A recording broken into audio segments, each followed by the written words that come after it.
Investeer alleen in Trading 212. Slechts €1 in 's werelds grootste bedrijven.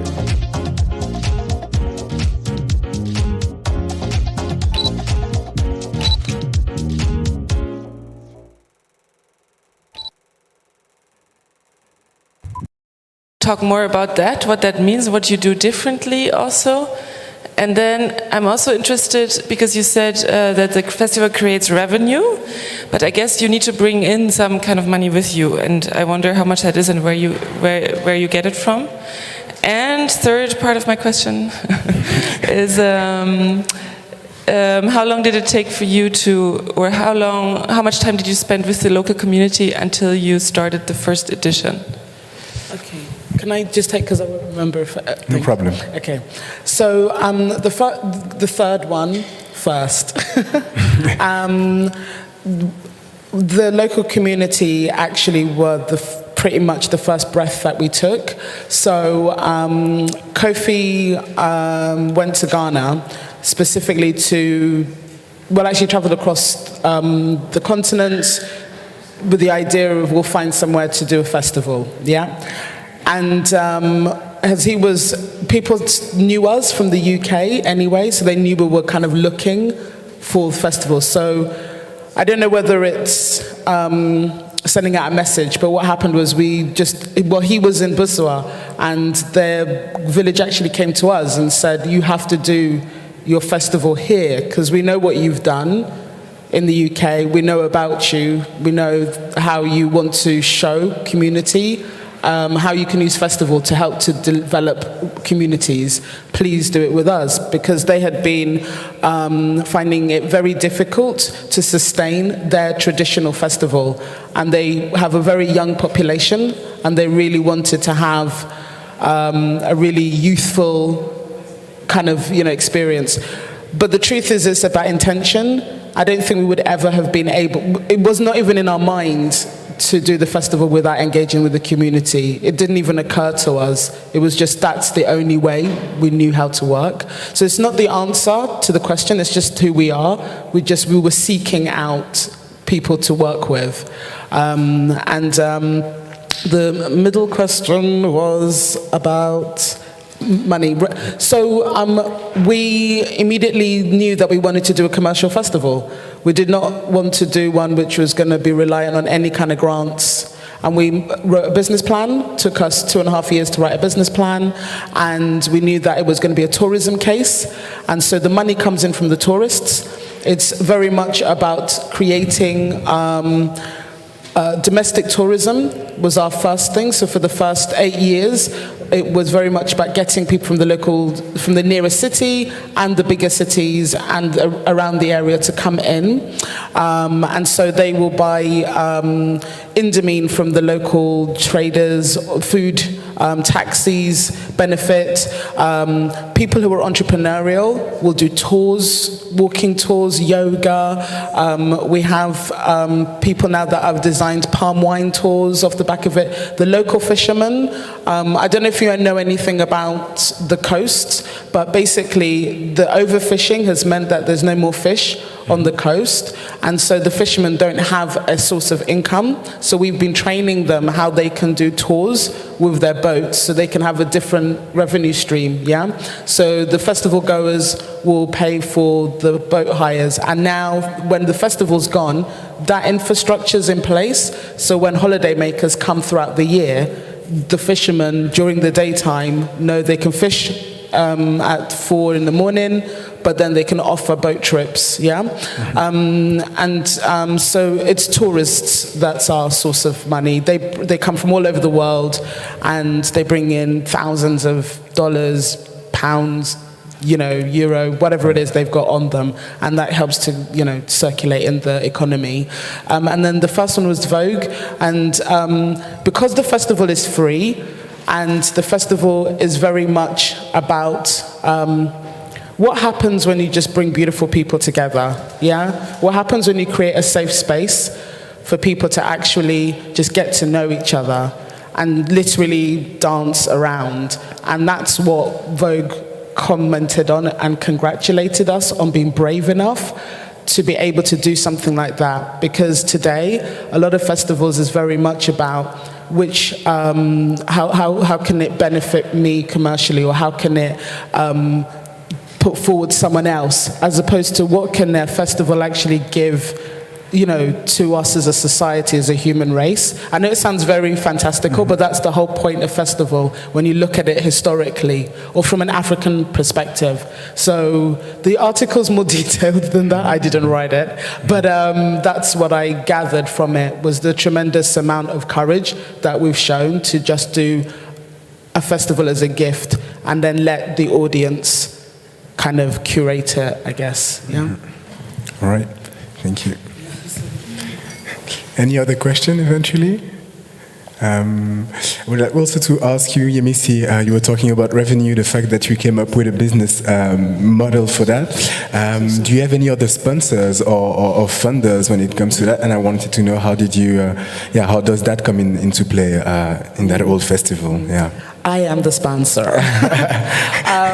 But the truth is, the business plan that we wrote knew already that it would take the 9th or 11th year before we would be in a situation whereby we would have a tangible business, because we had to build the brand.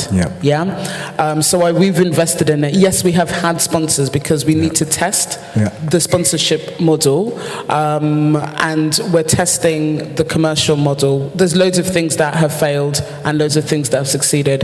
The biggest income stream we have is called the Jungle Party, and it literally is the best party on the planet. And it is, we clear out a space in the jungle. We have 4,000 people that rave, you know, for 12 hours in the jungle, and you know, we have grown that into a phenomena that actually sustains the festival in its entirety to be able to do the youth programs that we do.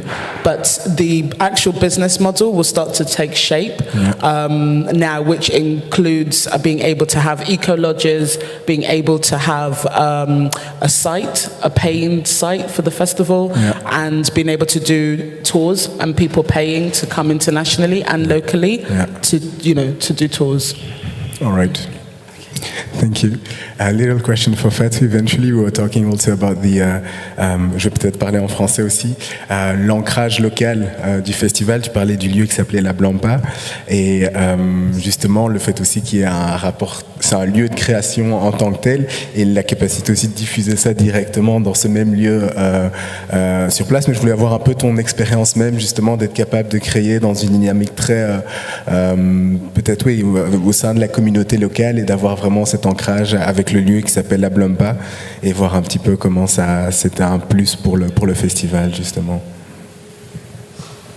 Le plus pour le festival, c'est d'avoir un lieu où on peut créer et montrer le projet et vivre, en fait. Donc pendant 3 semaines, on a vraiment une vie en communauté dans un lieu. Pour ce qui me concerne, ça fait maintenant depuis 2008 que je vais à Bamako, que je travaille, et donc j'ai l'habitude de travailler aussi bien dans les villages que sur les terrasses des maisons, et donc ce que j'aime beaucoup, c'est que on n'est pas dans des murs, on n'est pas enfermé, on est vraiment dans la vie, et c'est complètement une autre dynamique que de créer ici, et cette urgence aussi de créer dans un temps très court, limité, est aussi intéressante. Voilà. Oui, exactement. Moi, je crois que c'est vrai que c'est une question d'expérience personnelle, une certaine subjectivité aussi, mais je trouvais ce format-là de festival assez intéressant, justement aussi, qui se fait aussi, on l'a vu dans le cadre d'art, de pratiques visuelles. Et je crois je crois qu'il est vraiment aussi le miroir de cette urgence qu'il y a à créer, à faire des choses. Voilà. Ouais. Très bien. Merci. Thank you, Yemisi, as well. We're gonna mark a small break. On va faire une petite pause de nouveau avant d'avoir l'été des ateliers et Africa in the Picture comme dernière présentation. Merci à vous.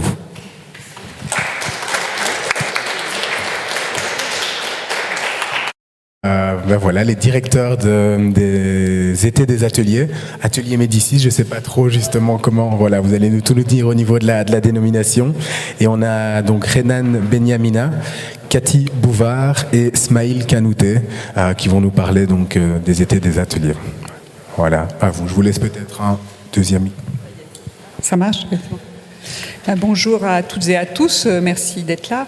Peut-être que alors moi je suis Cathy Bouvard, je dirige les ateliers Médicis. Je suis Renan Benyamina et je co-dirige avec Cathy les ateliers Médicis. Et voici l'artiste. Et moi je suis Smaïl Kanouté qui est en fait artiste protéiforme. Alors du coup on va commencer par un tout petit teaser et puis après on va essayer de vous raconter un petit peu ce qu'on fait. Être à Montfermeil, c'est symbolique, ça veut dire quelque chose, il y a du symbole là-dedans. Donc pour nous, la question en tant qu'artiste, c'est qu'est-ce qu'on apporte aux gens, mais nous, qu'est-ce qu'on fait aussi ici ?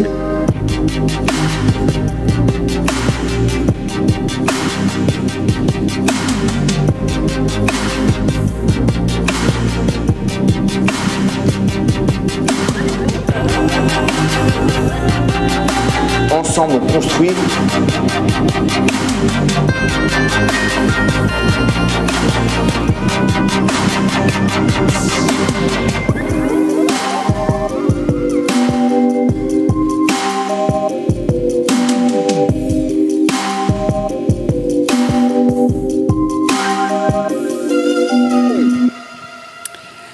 Alors donc, nous avons rencontré Ayoko il y a quelques mois, enfin au début, il y a quelques mois, je pense, via Bintou Dembélé, qui est artiste associé aux ateliers Médicis.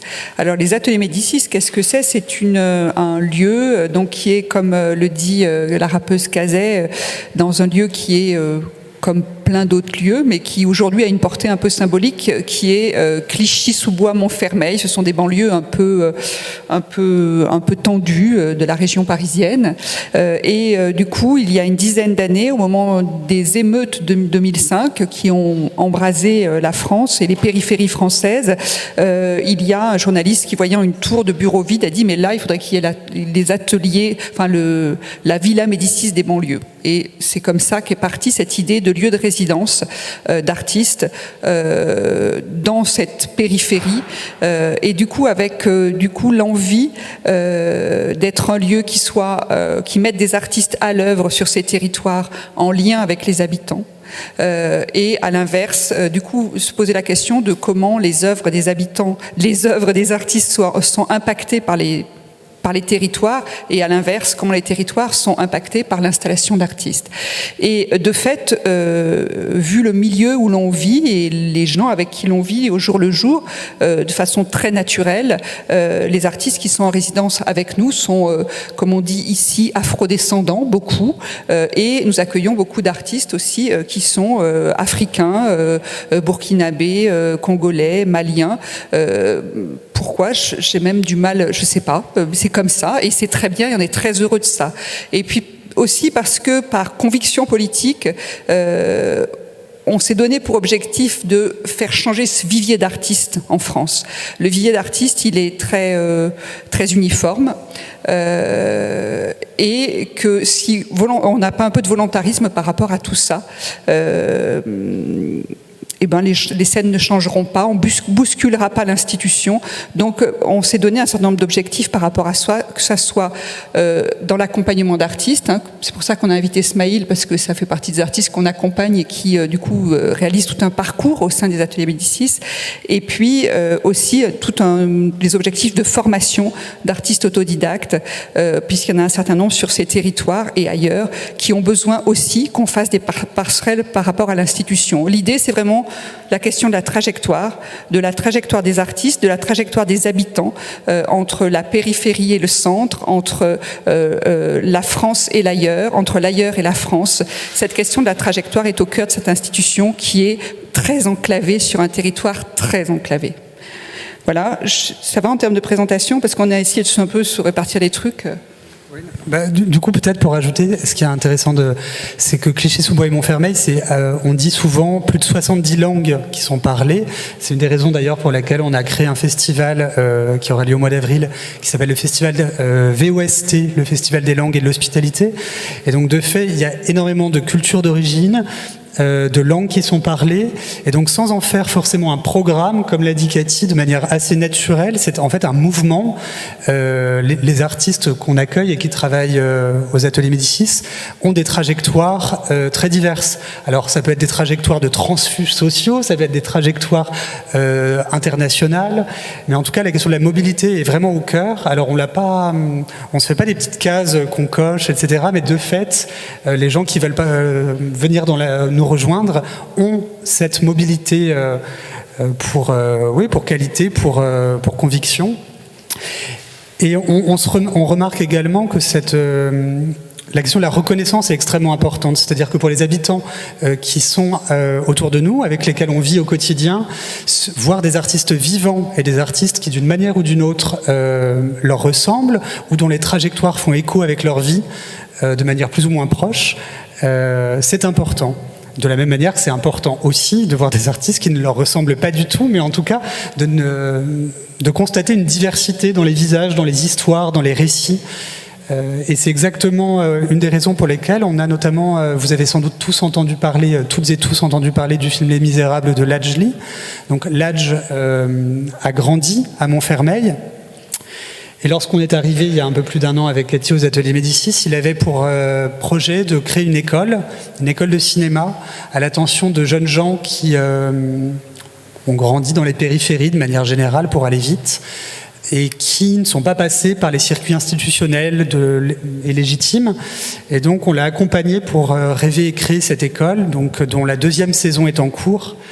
Et l'objectif qu'on partage avec l'âge, c'est vraiment de repérer de nouvelles voix, des voix qui racontent d'autres choses, et de les accompagner à gagner l'institution, puisque c'est aussi un des échanges qu'on a très très souvent avec Bintou Dembélé, c'est comment on rend les artistes agiles, de telle sorte qu'ils puissent circuler entre les marges et l'institution. C'est exactement l'aventure qu'elle a traversée avec les danseurs des Indes galantes, pour celles et ceux qui l'ont entendu parler hier. Et voilà un petit peu ce qui nous anime. Alors Smaïl, peut-être, toi tu peux nous partager comment tu as traversé, depuis un an qu'on se connaît, comment tu vis les ateliers Médicis, est-ce que tu y crées? Bonjour. Alors moi je suis graphiste et danseur. Donc j'ai appris. Donc en fait j'ai fait les Arts Déco de Paris. J'ai été diplômé en 2012. Et la danse, je l'ai appris sur le tas. Voilà, sur le tas, en m'entraînant avec des amis ou en allant dans des fêtes et aussi en voyageant. Et quand je suis sorti des Arts Déco, en fait, j'ai toujours voulu mélanger le graphisme et la danse. Parce que pour moi, autant dans le graphisme et dans la danse, pour moi, il y a une question de motifs. Donc en fait, on utilise des motifs pour créer un tableau graphique ou un tableau mouvant comme un spectacle de danse. Et donc du coup, quand j'ai rencontré les ateliers Médicis, en fait, j'ai fait une performance qui s'appelle J-Dust. C'est une performance où en fait je danse devant un mur de LED qui en fait réagit à l'eau. Et à travers ça, en fait, je raconte l'évolution du langage, qui est que je pars du souffle, après je vais vers la voix, après je vais vers le mouvement, le langage, un alphabet, je détruis tout ça, et ensuite je crée une nouvelle chose. Et là, ça fait un an qu'on s'est rencontrés, et ça fait plaisir. Voilà, ça fait plaisir d'avoir un lieu qui nous soutient directement. On ne se connaissait pas, et voilà, j'ai parlé de tous les projets que je faisais. Ils m'ont dit, ok, on va te soutenir comme on peut. Et ça se passe très bien, et du coup, voilà, on apprend à se connaître. Je balance une idée, ils rebondissent, ils me proposent des choses, je rebondis. Donc il y a vraiment une vraie communication, un vrai échange, tout en restant voilà, tout en restant indépendant. Voilà, j'ai pas l'étiquette Atelier Médicis, voilà, je suis moi, quoi. Et voilà, je navigue, voilà, entre différents collaborateurs et partenaires. Après, l'idée, pourquoi on avait envie que Smaïl soit là, c'est que Smaïl, finalement, il est dans toutes les mailles qu'on essaye de créer aux ateliers. C'est-à-dire que, d'une part, c'est un atelier, un artiste dont on essaye d'épauler la création multiforme, à la fois les vidéos, à la fois les pièces de danse, à la fois, voilà. Il est associé avec nous sur une chose qui est un projet avec la jeunesse, sur tout le territoire, où il va travailler sur les constellations familiales, la question de la constellation familiale telle qu'elle est perçue, nous, en France, un papa, une maman et ceux qui manifestent, et puis la question de la constellation familiale telle qu'elle peut être vécue ailleurs, sur d'autres continents ou d'autres continents d'origine. Et cette question-là, Smaïl va la travailler avec des jeunes et des enfants pour en faire un spectacle de danse et de graphisme, en fait, on va dire ça comme ça. Et donc, il est maillé à cet endroit-là. Il fait des ateliers, puisqu'on fait beaucoup d'ateliers amateurs. L'idée des artistes au cœur de la ville, pour nous, c'est extrêmement important. Et puis, nous, donc on a fait en sorte aussi que la création de Smaïl, la nouvelle, la prochaine, Never 21, dont on va voir peut-être un petit peu un extrait vidéo, soit inscrit dans les rencontres chorégraphiques de Seine-Saint-Denis, qui est un festival important en Seine-Saint-Denis. Et vraiment, la question, elle est celle-là. Elle est comment on accompagne les artistes, comment on accompagne un territoire, et aussi comment on diversifie ses voix, et comment on essaye de casser un peu l'unité qu'il y a sur les scènes et dans les structures françaises. Voilà, un petit peu ce qu'on essaye de faire de façon extrêmement rapide. Pour une remarque par rapport à tout ce qui s'est raconté, nous, ce qui nous passionne, c'est qu'à la fois on invite des artistes qui viennent de pays qui sont africains. Donc je pense à Adrien Bitibali qui est burkinabé, qui est un photographe qu'on accueille en ce moment, à Yves Mwamba qui est congolais et qui travaille avec une activiste qui s'appelle Rebecca Kabugo et avec qui il travaille sur la question de la censure et de la parole politique. Et on accompagne et on travaille avec de nombreux artistes français de la diaspora, et en fait les questionnements et les besoins sont pas du tout les mêmes. Alors évidemment il y a des rencontres et ce sont des discussions qu'on a avec toi Smaïl, avec Eva Doumbia sur est-ce que par exemple tu te sens afropéen, on t'a déjà posé cette question, et on voit bien que les besoins en termes d'accompagnement artistique et les questionnements politiques sont pas les mêmes selon qu'on accueille des artistes africains, des artistes français qui se questionnent sur leurs origines et sur leur identité politique. Et on a ces discussions ont beaucoup lieu aux ateliers Médicis à Clichy-sous-Bois-Montfermeil, en pleine banlieue parisienne. Et ça, c'est vraiment très passionnant. Je ne sais pas si tu veux réagir à cette question de l'identité politique. Est-ce que toi, par exemple, afropéen, c'est un mot qui te parle? Moi, je comprends le mot. Mais c'est pas un mot c'est pas un mot avec lequel je me définis, mais par contre c'est vachement important de savoir d'où on vient et sans me posant ces questions-là, que j'ai développé toute une démarche sur l'origine et l'identité de qui on est, parce qu'à partir du moment où on sait qui on est, on peut se placer dans un groupe, dans une famille, dans un cercle, dans la société, et ensuite définir son chemin et sa trajectoire comme on peut. Voilà. Après je fais partie de la diaspora, mais afropéen, peut-être à certains endroits, mais voilà, c'est... Voilà, nous, on a sans cesse nous, on est comme Monsieur Jourdain, on fait les trucs sans le savoir, en fait, aux ateliers. Et du coup, c'est vrai qu'on a sans cesse ces discussions, que ça soit avec Bintou, avec qui, que ça soit avec toi, avec d'autres, avec des artistes africains aussi, qui se posent la question de leur identité africaine sur les scènes françaises ou dans les salles d'expo françaises. Voilà, et c'est vrai que c'est plutôt assez passionnant. Peut-être qu'on devrait montrer ta petite vidéo. Tout à fait. Il reste quelques minutes. Juste le temps, donc vas-y, parle de ta vidéo. Non, tu veux pas? Ouais. Je vais la montrer. The guns, they come from pawn shops in other states where they're legal. Ohio, North Carolina, South Carolina, Virginia, where I can go and move there and change my address with a valid driver's license. I can go in a pawn shop and buy 10, 12 guns. And I can take the guns to New York, report them stolen, and I'll sell them.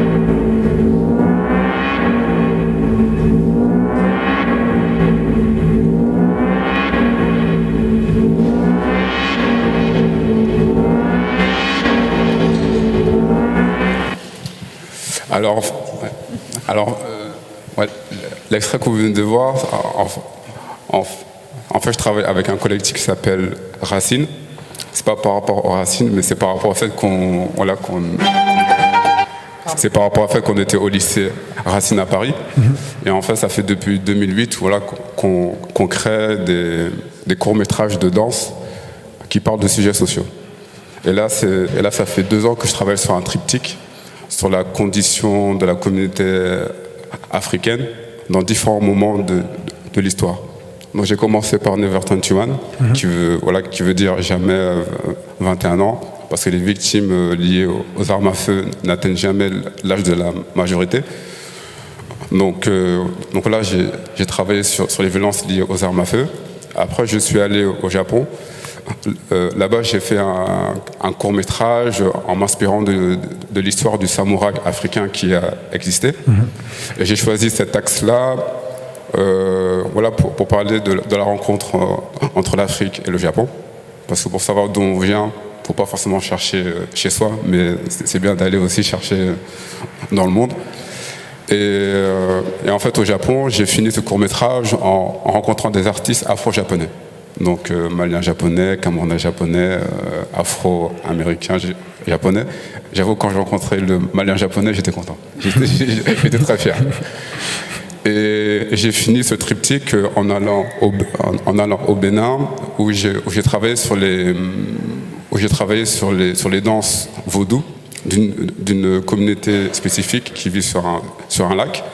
Et pour moi, le fait de revenir au Bénin, c'était en fait de revenir sur des croyances animistes, voilà, parce que avant qu'il y ait l'islam, le catholicisme, toutes les religions venues d'ailleurs, il y avait ces croyances animistes qui faisaient écho au Japon, parce qu'au Japon il y a le shintoïsme, il y a toutes ces choses animistes qui font que du coup il y a des liens.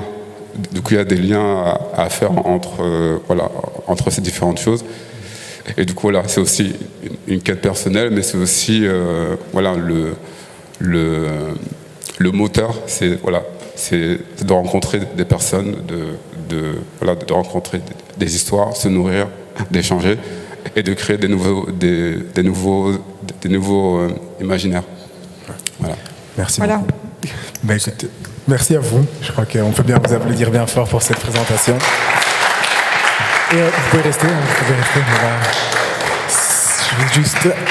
il nous reste, je sais que vous êtes tenu par le temps également, mais on va donner peut-être la parole au public également, si vous avez quelques questions pour Smaïl, Cathy ou Reynan éventuellement.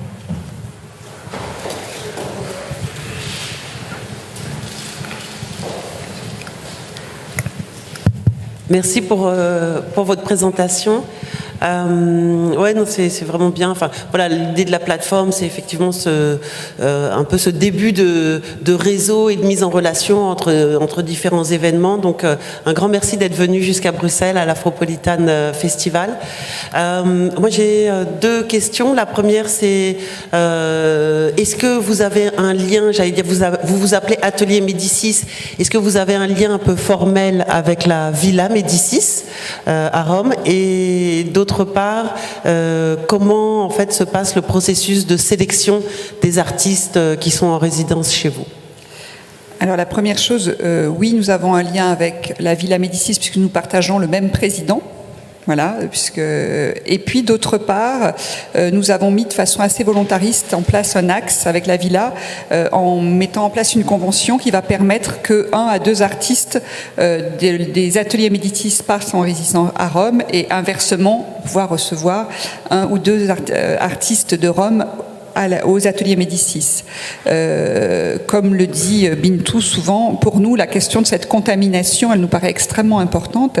Et souvent, je dis, la Villa Médicis, elle a été créée à Rome pour que les artistes aient un temps de repli sur eux-mêmes, qu'ils aient le temps d'être dans une sorte de sphère intime, exposée à eux-mêmes. Et nous, quand on les invite aux ateliers Médicis, c'est pour qu'ils s'exposent au monde et qu'ils se confrontent au monde. C'est-à-dire, du coup, il y a un mouvement où on est avec soi-même et un mouvement où on est avec le monde.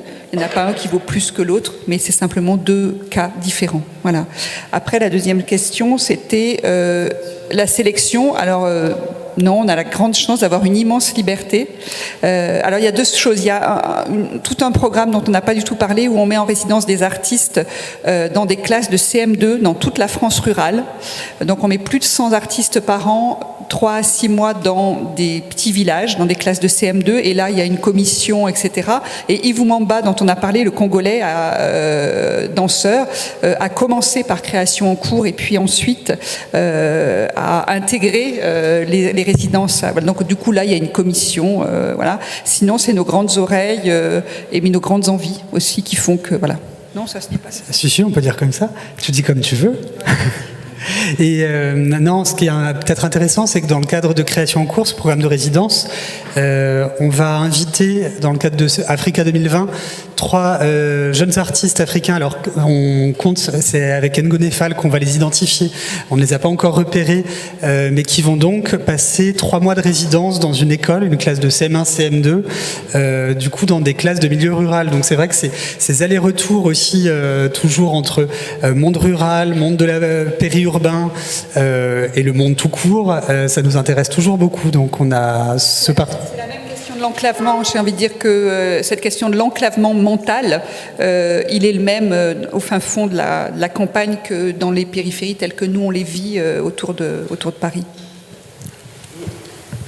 Oui, encore une petite question. Du coup, là, c'est vrai que vous évoquez des artistes qui, comme Yves Mwamba ou Rebecca, qui résident en RDC. Mais est-ce que vous pouvez éventuellement accueillir ou programmer des artistes des diasporas africaines résidant en Europe? Et donc, je pense notamment à des artistes des diasporas, par exemple, belges. Oui, évidemment, on est totalement libre. Enfin, je veux dire, voilà, Adrien Bitibali, qui est en résidence en ce moment, qui est un artiste burkinabé, voilà, est arrivé via l'école d'art, voilà, se pose chez nous. Enfin, tout est possible. Rien n'est impossible, si ce n'est l'envie de partager une aventure qui est particulière, qui est celle pour ces artistes aussi de s'exposer à ce territoire qui n'est pas simple. Voilà, Adrien Bitibali, par exemple, ce photographe qu'on a invité, travaille il prend des photos en général dans les transports en commun. Il a fait tout un travail sur le train entre Arles et Marseille, et c'est à partir de là qu'on l'a rencontré en se disant mais nous, il y a la question de l'enclavement, elle est importante, viens travailler chez nous. Et il s'est confronté dans ces territoires qui sont particuliers avec la question de l'image, dans des territoires qui ont été surphotographiés par des grands photographes et où les gens aujourd'hui disent tu me prends en photo, maintenant qu'est-ce que tu me rends ? Et vraiment de façon très claire, financièrement, voilà. Et que du coup, lui, il a été très surpris par ça. Alors, ça a fait avancer son travail. Mais par exemple, nous, c'est ces questions-là aussi qu'on apprend à traiter et qui deviennent aussi des questions centrales sur quand un artiste vient, il ne s'agit pas qu'il prenne, il s'agit aussi qu'à un moment, il rende. Hein, c'est vrai, on dit ça souvent. C'est une réflexion que vous menez avec d'autres institutions, par exemple en France ou ailleurs, justement un petit peu cette réflexion sur le lien avec les personnes du territoire et justement cet acte de redonner, comment on essaye de changer la relation peut-être aussi artiste-public. Alors, il y a un certain nombre de lieux en France qui travaillent aussi sur ces thématiques-là. Pour l'instant, nous, on a l'impression qu'on parle du fond de l'éternité. Ça fait un an qu'on est là à peine. Donc, du coup, les liens, ils sont encore fragiles, ténus. Ils se font, voilà. Mais c'est vrai qu'il y a un certain nombre de lieux qui ont déjà fait tout un boulot sur ces choses-là. Alors après, ils sont souvent moins transdisciplinaires. Enfin voilà. Donc après, c'est souvent des lieux qui sont ou des lieux d'art contemporain ou des lieux de théâtre ou des lieux de danse. Et du coup, cette question de la transdisciplinarité change un petit peu la donne, mais évidemment qu'on tente petit à petit de faire des liens et de réfléchir ensemble à cette chose-là. J'ajouterais que le privilège qu'on a, c'est de travailler vraiment sur la résidence et donc de ne pas avoir des contraintes systématiques de fréquentation. Et aujourd'hui, être un lieu public d'art qui a l'opportunité de travailler sur du temps long, c'est absolument fondamental parce que les artistes qui viennent travailler à Clichy-sous-Bois, ça transforme leur expérience. Parce qu'ils vivent dans un environnement dans lequel ils passent du temps et qui leur fait se poser des questions spécifiques. Et à l'inverse, cette présence longue permet pour la population d'avoir un rapport à l'art complètement différent. Pas un rapport de consommation, mais un rapport de pratique, de réflexion, de transformation des imaginaires. Et ça, et d'interrogation, d'accès à la complexité. Et tout ça, je pense qu'aujourd'hui, c'est un modèle, nous, qu'on a tendance on a bien envie de le promouvoir. Ce modèle du lieu de résidence, comme ça, qui a ce temps. Ça nous semble extrêmement important. Et c'est un temps que vous pouvez... vous travaillez systématiquement de manière très longue avec tous les artistes en résidence ou pas, où il y a aussi certains artistes qui viennent pour une période bien déterminée, qui créent, et puis ici on a Smaïl qui est là dans une dynamique d'accompagnement comme vous l'exprimiez, mais j'essaie un petit peu aussi de voir comment... Alors il n'y a aucun modèle, il n'y a aucun modèle parce que d'abord on travaille sur des disciplines différentes, donc avec souvent des modèles de production qui sont très différents, des modèles aussi de façon de vivre des artistes. Un artiste plasticien, il n'a pas le régime intermittent, donc il y a aussi une question aussi de l'argent qu'on peut lui donner, de la production vraiment. Donc quand on travaille avec des artistes circassiens, c'est sûr qu'ils ne peuvent pas travailler tous les jours pendant 3 semaines parce que du coup physiquement c'est pas possible, tout bêtement. Voilà, donc du coup avec chaque artiste vraiment c'est un parcours qu'on essaye de mettre en place et qui très souvent commence par Smaïl. Quand on s'est rencontrés, on ne savait pas du tout qu'on allait embarquer pour ce temps-là.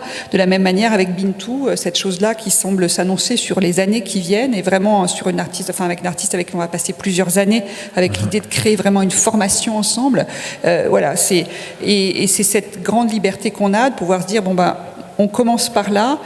Tiens, ça, tu m'as dit ça, ça m'intéresse. Est-ce que tu ne crois pas que voilà et que c'est ce chemin. Voilà. Après, ça demande des équipes derrière qui soient aussi très adaptables.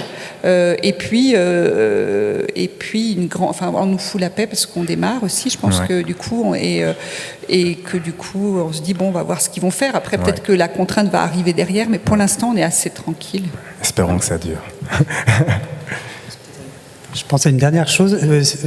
Olivier Marbeuf, qui est un des artistes avec lesquels on travaille, sera présent au Queenstown Festival des Arts, c'est en avril-mai, je ne sais plus, avec une pièce, The Wake, La Veillée, qu'il a en très très grande partie travaillé en résidence à Clichy-sous-Bois. Il avait invité 8 poètes haïtiens à passer... 5 semaines avec nous. Ça a été très intense et de cette présence, il a tiré. Il y a également tout un travail qu'il a mené avec eux à Port-au-Prince.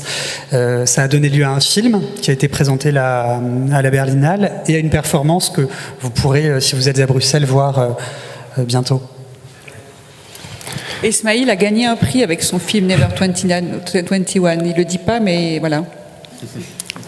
Félicitations à toi aussi, Ismaïl. Oui, je crois qu'on est un petit peu tenu par le temps. Peut-être que il est visible d'ailleurs ce film ou... Non. En fait, le film, je le présente en même temps que le spectacle sur scène, en fait. D'accord. Voilà. Donc, en fait, je crée une formule projection et performance scénique au même moment. Donc, création pendant les rencontres chorégraphiques de Seine-Saint-Denis. C'est ça. Les 30 et 31 mai. Aux ateliers Médicis, dans le cadre des rencontres chorégraphiques de Seine-Saint-Denis. Il n'a pas bouclé sa production, si vous avez des C'est noté. Bah, écoutez, merci à tous les trois. Merci. Et la dernière présentation, il s'agit donc du festival Africa in the Picture. Et on a l'honneur d'avoir Oumar Bengue Atokoso ici avec nous, qui va nous parler du festival. Et puis on enchaînera également avec un petit question-réponse. Donc voilà. Oumar Bengue Atokoso, qui est artiste pluriel. Et je vais lui laisser ici la parole. Aux Pays-Bas. Donc, en effet, le festival Africa in the Picture est basé à Amsterdam. Wow, avec tous ces micros-là. Merci.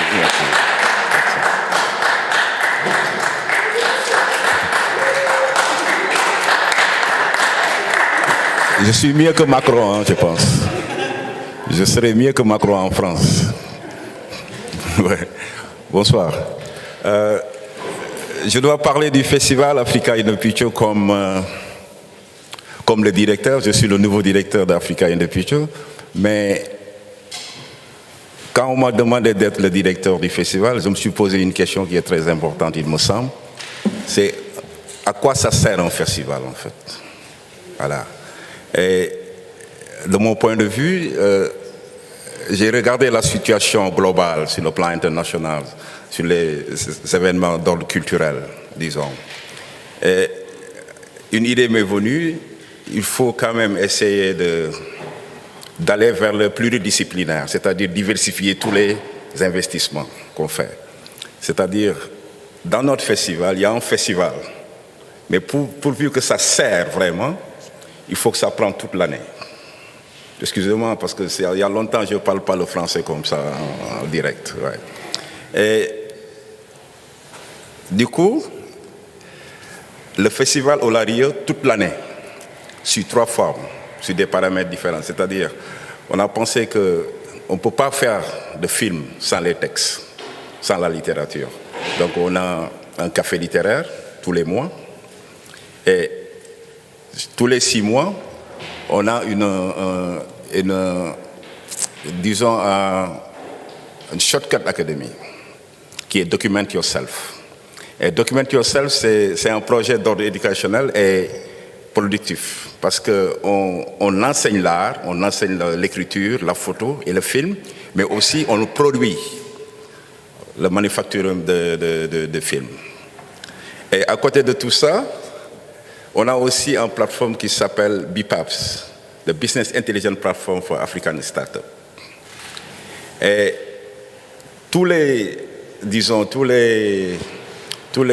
chaque trimestre, on a un business advisor qui forme des participants issus de la diaspora. Vous les appelez les afro-descendants et nous, on les appelle tout court de la diaspora. Donc, ils les enseignent ou ils les donnent des workshops concernant how to build your fortune, comment construire ta fortune. Et donc, tout ça, c'est dans le festival. Et pour que le festival soit quand même un outil conceptuel où tout le monde se retrouve, donc on a pensé qu'effectivement, pour que le festival fonctionne, forcément, il faut de l'argent. Et il faut quand même comment faire l'argent. Voilà. Donc, ce n'est plus un film festival tout court, mais c'est un film festival et une plateforme d'éducation et une maison de production et une plateforme de business rencontre. Donc c'est ça Africa in the Picture aujourd'hui. C'est ça la nouvelle identité d'Africa in the Picture. Pour vous rappeler que Africa in the Picture est né à Amsterdam vers les années 87, donc il y a longtemps. Et pendant toutes ces années, c'était seulement le showcase film. On regardait les films et voilà, on discutait et voilà. Et du coup, faire venir des films en Afrique pour essayer d'informer le public européen et la diaspora, c'est très intéressant. Mais aussi, on a une diaspora qui a une histoire assez intéressante à raconter. Donc, c'est la raison pour laquelle Document Yourself a vu le jour. Voilà, donc, pour que le festival progresse avec exclusivement une partie de la diaspora, nous avons pensé que la moitié du festival sera produite ici en Europe par les enfants issus de la diaspora. Donc c'est ça.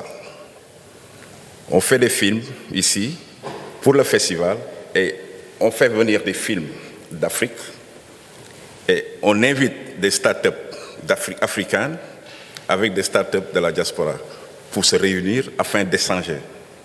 Donc, tout ça aura lieu au mois de...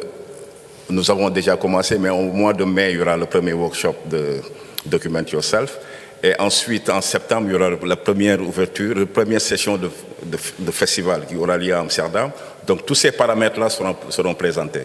Le festival, Document Yourself et BIPAPS. Donc, voilà. Pour, comment dirais-je encore, pour faire un summary avec tout ça. Donc, si vous avez des questions, je peux tout de suite répondre. Et alors, on continue, parce que je suis plus mieux avec les Q&A que je n'ai pas de discours ni rien, mais bon, on peut continuer dans ce sens. Merci. J'ai peut-être une première question, justement, comment est né le festival de ton initiative, ou quelle a été l'impulsion pour mettre en place Africa in the Picture?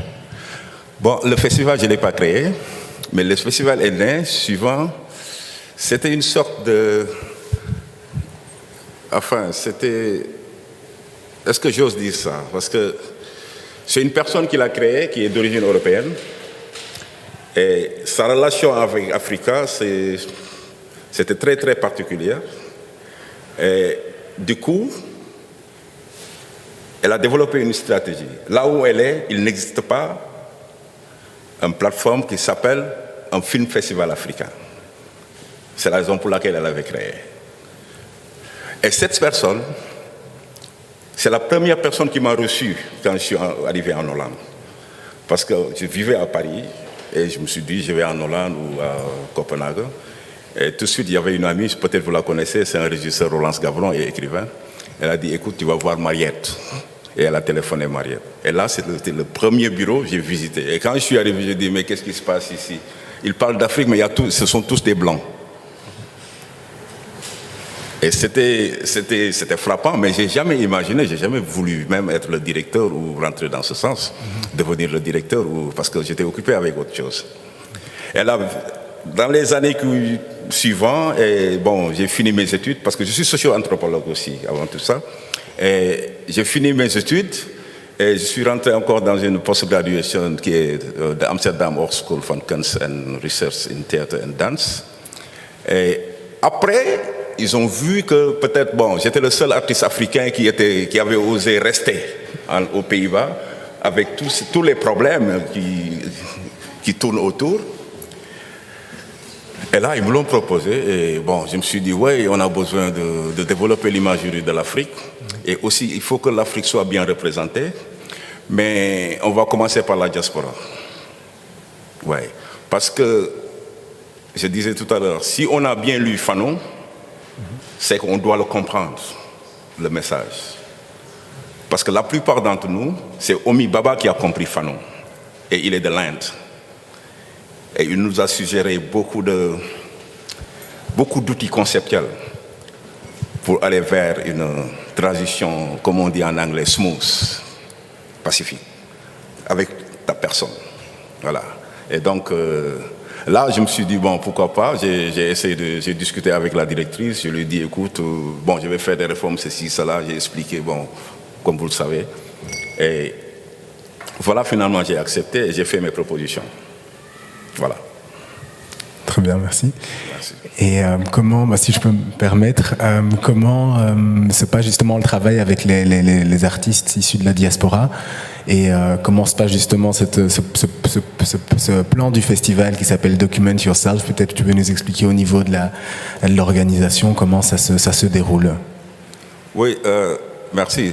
Document Yourself, c'est, comme je vous ai dit, que c'est une plateforme pour les afrodescendants, mais pour moi, il est d'une importance capitale de savoir qui tu es pour l'individu. L'individu doit savoir qui il est. Et Document Yourself, c'est permettre à l'individu de l'autocritique. Parce que durant les workshops, on va essayer de fournir des outils conceptuels en vous permettant d'avoir la compréhension d'une connaissance culturelle déjà, d'une connaissance historique, et d'une connaissance contemporaine, c'est-à-dire où tu vis, comment tu es et ce que tu veux, tes droits et tes devoirs. Ça n'a rien à voir avec l'art. Mais de notre côté aussi, on va inviter un écrivain, un photographe et un cinéaste. Pourquoi? Parce que nous travaillons sur tous ces 3 paramètres. Parce que documentaire, c'est écrire, et photographier et filmer. Écrire, ça nous permet de comprendre la théorie, et la photo nous permet de voir, entre guillemets, ou de manière abstraite, l'identité, et les films nous facilitent l'interaction. Entre nous toujours. Parce que tout dans ce processus, ce qu'on cherche à faire, c'est on veut donner la possibilité aux afrodescendants ou aux participants de pouvoir s'exposer. You expose yourself. Yeah. Si tu t'exposes, mais qu'est-ce que tu exposes? Et à qui tu t'exposes? Voilà. Et ça, c'est très important. Et dans l'histoire de Document Yourself, nous espérons aussi que toutes les propositions et tout le résultat de la recherche, disons, sera utilisé à la présentation du festival. Mais ce qui est important dans le contenu, c'est qu'il y a des moments où, pendant le workshop, ce qu'on appelle en anglais a moment of shooting, framing your unawareness, ton inconscience. On essaie de cadrer ton inconscience dans ce qui se passe dans le workshop et tout ça. Et ce sont ces performatifs éléments-là qu'on a besoin pour nous comprendre davantage. Ouais. Parce qu'on vit avec les gens de la diaspora, surtout les Européens, mais quelquefois, ils n'ont aucune idée avec qui ils sont. Parce que les histoires sont très diverses et le contenu est hyper intéressant. Tout à l'heure, on a projeté un film d'une fille dont la maman a vendu son extrait de naissance. C'est une histoire qui se passe dans le temps de l'immigration, mais avec tout ce que ça représente comme drame. Et là, on a des histoires, nous, les gens de la diaspora, on a des histoires à dire. Et pour le dire, le seul moyen le plus adéquat, c'est la culture, c'est l'art. Et ça nous permet de nous réconcilier avec nous-mêmes. Et ça nous permet aussi de voir l'esthétique. Et ça nous permet de reconnaître en nous que on peut faire quelque chose pour nous-mêmes et être fiers. Et pour ne pas tomber dans le piège de traumatisme. Parce que c'est ça le médium que Document Yourself essaie de proposer. Voilà. Merci beaucoup. Merci. Je ne sais pas si le public a d'autres questions pour Oumar éventuellement. Oui. Vous avez parlé de la diaspora africaine, donc c'est quoi vous... J'ai pas entendu. Oui, je disais, vous avez parlé de la diaspora, mais est-ce que vous parlez juste de la diaspora aux Pays-Bas ou vous prenez en considération toute la diaspora en Europe? Ah non, je suis basé aux Pays-Bas et le projet c'est pour toute la diaspora du monde. Et en commençant par l'Europe, parce qu'on va commencer à Amsterdam, en Belgique, au Portugal, en Allemagne, à Hambourg, à Séville, au Pays Basque et à Barcelone, etc. Et donc on essaie de connecter la diaspora afin de collecter des informations d'ordre contemporain et on va essayer de les mettre à jour. Donc des workshops auront lieu dans toutes ces villes que tu as mentionnées? Comment? Tu parlais de plusieurs villes, justement, de connecter plusieurs diasporas en Europe. Est-ce qu'il y aura des choses prévues dans toutes ces villes? Oui, si je comprends bien, si j'ai des connexions dans toutes ces villes-là, oui. Okay. Oui, on a en général avec des musées. À Hambourg, on a un musée, au Portugal, à Séville, Tornero 18, c'est le nom, c'est Tornero 18, quelque chose comme ça. Et voilà. Et ici, avec Beaux-Arts Afropolitaine, parce que Ayako, elle a le courage et la détermination de faire un excellent travail comme ça. Donc, je le remercie aussi de nous avoir invités pour faire la présentation. Ouais. Très bien. Voilà. Et peut-être une dernière question. Le festival, la date exacte ou peut-être les infos? C'est le 12 septembre. Le 12 septembre de cette année. Hein, le 12 décembre 2020. Et le festival aura lieu à Amsterdam, à Rotterdam. Oui. Et peut-être éventuellement à Groningen. Je ne sais pas si vous connaissez, c'est au nord vers... Tout à fait. Oui.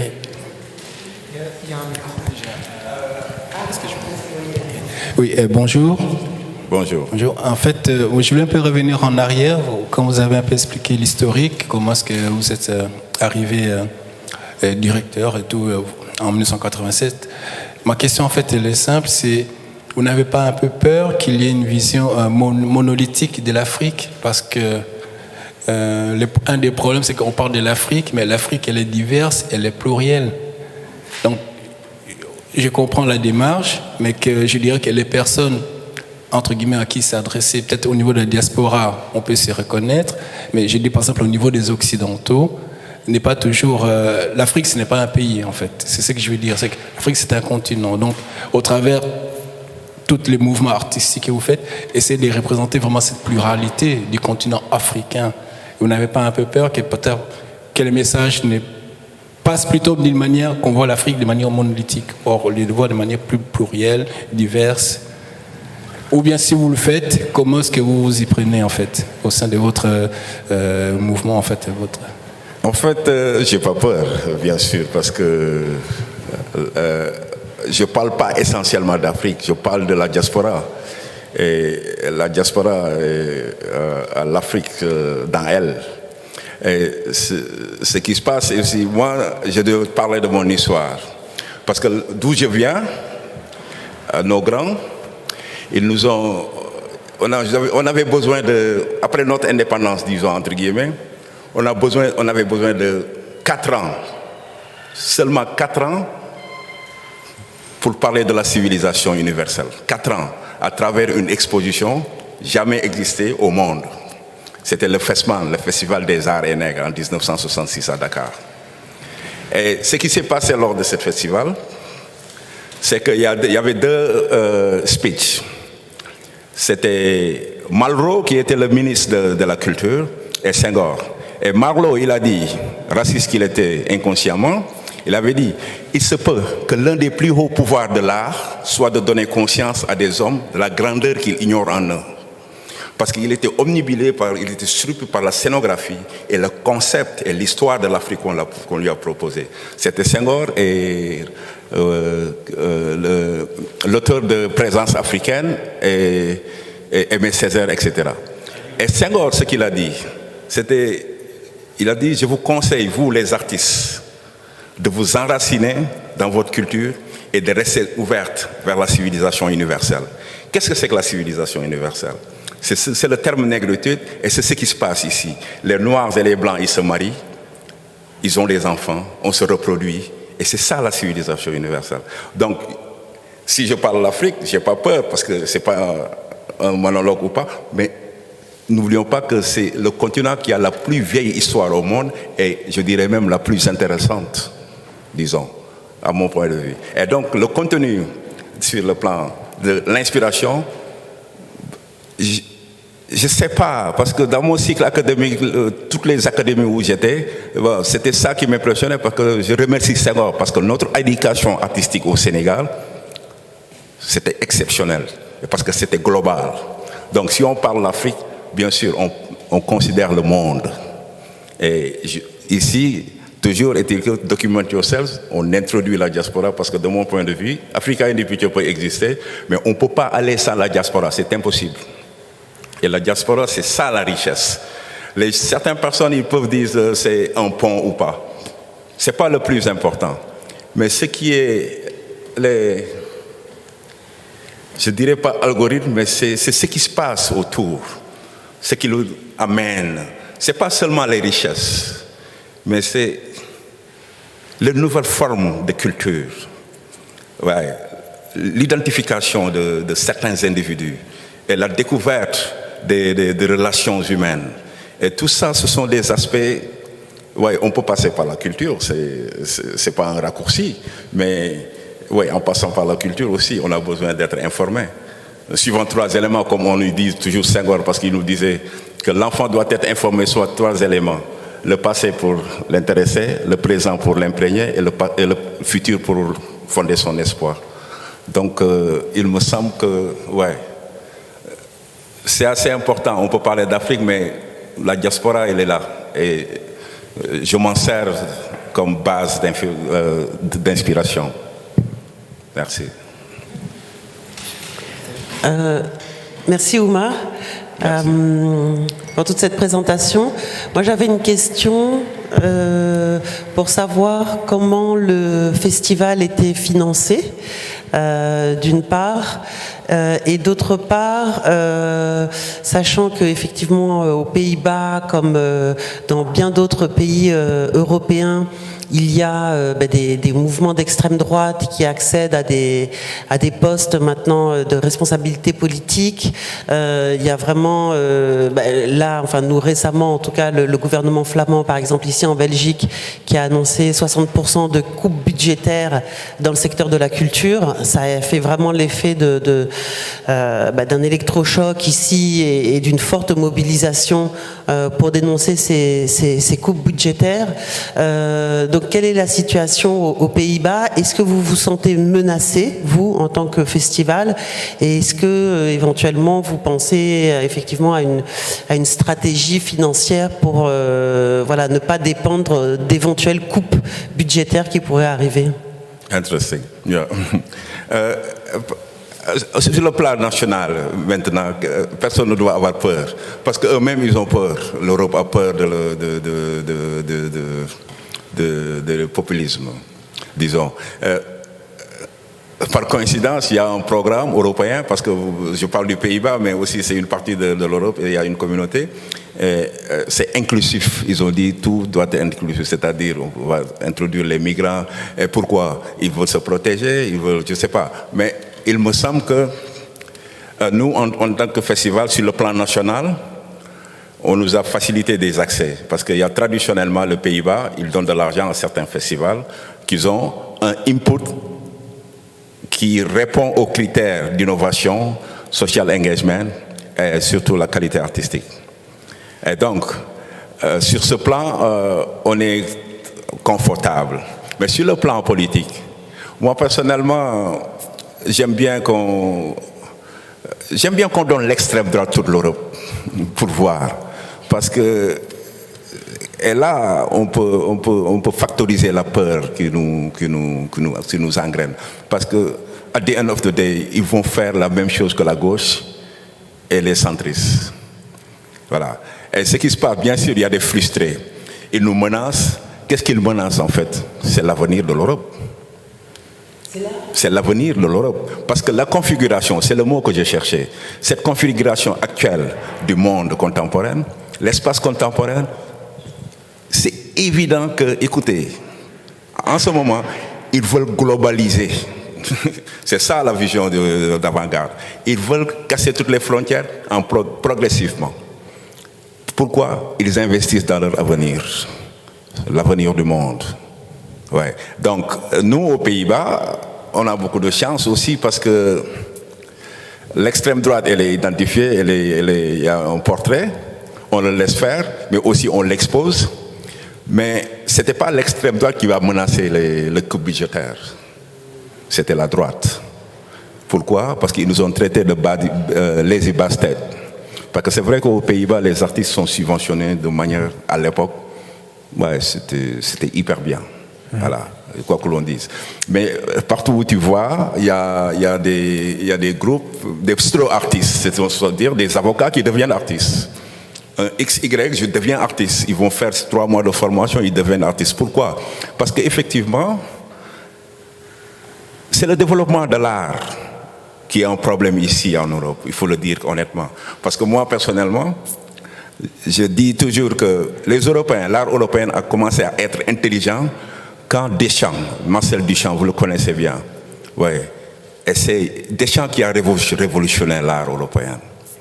Et de ce point de vue, ils ont exploité ce qu'il a facilité avec les répliques, les ready-made et tout ça. Donc certains slow artistes, ils deviennent artistes et puis ils inversent des chaises et tout ça. Mais on les subventionnait des millions, je te dis. Donc le gouvernement, forcément, il a vu, il y a des lofts, il y a des artistes, designers qui pèsent lourd. Mais oui, forcément, ils se posent des questions, quoi, parce que c'est l'argent du contribuable. Alors que les vrais artistes, les académiciens, les artistes qui souffrent, ils reçoivent peut-être ce qu'on appelle un budget de l'année, et les autres, XY, bon, qui ont une bonne connexion, ils ont 1 million. La dernière fois, c'était un mec qui a compris que, écoute, moi aussi, je vais foutre le bordel. Il a dit, écoute, je veux louer un hélicoptère et je veux faire des roses et je vais le partager dans tout le pays. Ça, c'est de l'art, il a dit. Bien sûr. Merci à Deschamps. Parce que c'est une forme de liberté, c'est l'art. Et aussi, critiquer, et aussi ne pas être... il ne faut pas être politiquement correct, parce que c'est très important. Il y a une femme que j'apprécie beaucoup, si vous me permettez de dire, c'est Barbara Cassel. Je ne sais pas si vous la connaissez, c'est la dernière personne qui a fait sa rentrée à l'Académie française. Elle, je l'ai écoutée, elle a dit que elle était très intéressée avec le langage direct, le psychanalyse. Et elle exploite les regards indéfinis de chaque individu pour te donner la terminologie. Et cette terminologie, nous tous, on en a besoin. Et elle le facilite. C'est écrit ici, hein, je ne sais pas si vous l'avez lu. Poetry must be read for everyone. Il est dans le building ici, quelque part. Et ça, c'est intéressant. Donc, il me semble que... Oui. Et moi, personnellement, je suis très confortable, il me semble. Et ce que je veux faire, c'est pour tout le monde. Et c'est la nourriture universelle. C'est la nourriture universelle. Ouais. En passant par la culture, bien sûr. Pour revenir à cette question, la coupe budgétaire, d'un point de vue aux Pays-Bas, ne vous fait pas spécialement peur? Vous ne craignez pas que les pratiques en soient plus menacées par la suite? C'était pour rebondir sur la question de Ayoko. Le menace des Pays-Bas. Oui, c'est pas quelque chose qui vous fait peur, le fait qu'il y ait moins de budget ou... Pas du tout. Moi, je suis né à Dakar, j'ai presque grandi en France, et je suis resté aux Pays-Bas parce que je voulais rester. Et ce qui se passe, c'est que je connais le Pays-Bas, je connais le peuple hollandais. Et le peuple hollandais, c'est un bon peuple. Mais bien sûr, il y a des râleurs. Et ils s'identifient derrière beaucoup de choses parce qu'ils sont des frustrés. Et tu sais, la bourgeoisie, tu peux être contre la bourgeoisie, c'est quoi? Et tu deviens bourgeois pour te réclamer intellectuel et activiste, et je ne sais pas. Mais moi, personnellement, ils me font peur. Mais seulement, il y a une partie des gens du Pays-Bas que je critique parce qu'ils sont dans une somnifère, on leur donne une pile. Parce qu'ils ne réagissent pas trop comme les Français. Tu sais, ils ne gueulent pas trop. Mais ce qui est très intéressant, c'est qu'à un moment donné, ils te disent en hollandais, tot hier niet verder. Parce qu'ils connaissent leurs limites. Les gens, ils pensent qu'Amsterdam, mais Amsterdam, c'est une petite république. Mais en dehors des Pays-Bas, il y a toujours la morale, il y a une organisation familiale, etc. Il y a la liberté, il y a tout. Et donc, si tu comprends, c'est-à-dire, si tu es quelque part, tu fais tout pour identifier le pays. Et si tu comprends la configuration des Pays-Bas, on comprend que ouais, c'est le pays le plus surveillé au monde. Tous les services secrets sont là, c'est bien organisé. Moi, j'ai pas peur. Ouais. Et le racisme aussi là-bas, c'est pas seulement aux Pays-Bas, c'est partout au monde. Ouais. Mais ce qui s'est passé en 1996, par exemple, ils voulaient commencer les contrôles dans la rue. Et c'est les femmes qui se sont levées. Non. Parce qu'on a des nôtres qui sont mariés à des noirs. C'est cela que vous voulez contrôler. Niet. Et là, ça veut dire beaucoup de choses, il me semble. Et moi, j'ai pas peur. Ouais. Très bien. Merci beaucoup, Omar. Je ne sais pas si le public a encore éventuellement l'une ou l'autre question. On remercie très fort, Omar. Merci beaucoup. Merci à Ayoko aussi. Merci beaucoup. Voilà le festival qui touche à sa fin. Je voudrais remercier encore chaque intervenant. Nous avons créé un partenariat pour redynamiser des espaces. Personas quiere, tenemos a disposición el material aquí. La región del norte de África, el Maghreb. Extraordinaire. C'est vraiment facile. Je sais qu'il a des associations.